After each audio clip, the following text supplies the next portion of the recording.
കുവൈറ്റിൽ സർക്കാർ പ്രൊജക്ട് സൈറ്റുകളിൽ നിന്നും അതിൻ്റെ സംഭരണ സ്ഥലങ്ങളിൽ നിന്നും കേബിളുകളും അനുബന്ധ സാധനങ്ങളും മോഷ്ടിച്ചതിൽ സ്വദേശി പൗരനെ കൂടാതെ നിരവധി പേരെ അറസ്റ്റ് ചെയ്തു.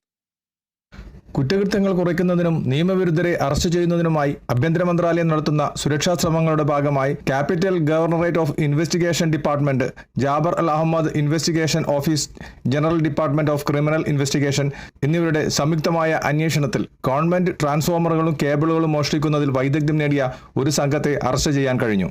വിപുലമായ തുടർ നടപടികളും വിപുലമായ അന്വേഷണങ്ങൾക്കും ശേഷം തിങ്കളാഴ്ച ജലീബ് അൽ ഷുവൈഖ് പ്രദേശത്ത് സർക്കാർ കേബിളുകൾ കൊണ്ടുപോവുകയും സൂക്ഷിക്കുകയും ചെയ്യുന്നതിനിടെ പ്രധാന പ്രതിയെ പിടികൂടാൻ കഴിഞ്ഞു.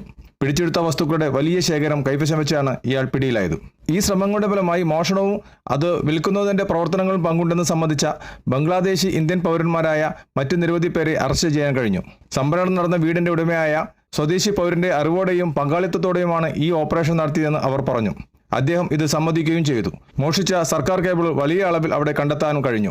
തുടർന്നുള്ള അന്വേഷണത്തിന്റെ ഭാഗമായി ജലം, വൈദ്യുതി, പുനരുപയോഗ ഊർജ്ജ മന്ത്രാലയത്തിന്റെ കരാറിൽ പ്രവർത്തിക്കുന്ന കമ്പനികളുടെ തൊഴിലാളികൾ മന്ത്രാലയത്തിന്റെ ഉടമസ്ഥയിൽ തന്നെയുള്ള ഒരു സർക്കാർ വാഹനത്തിൽ മോഷിച്ച കേബിളുകൾ കയറ്റുന്നതിനിടെ അറസ്റ്റിലായി. തങ്ങളുടെ ഔദ്യോഗിക കർത്തവ്യം ദുരുപയോഗം ചെയ്ത തൊഴിലാളികളെ അറസ്റ്റ് ചെയ്യുകയും വിവിധ ഡിപ്പാർട്ട്മെന്റുകൾക്ക് കൈമാറുകയും ചെയ്തു. കുവൈത്തിൽ നിന്നും കേരള വിഷന് വേണ്ടി IV സുനേഷ്, വെങ്ങര.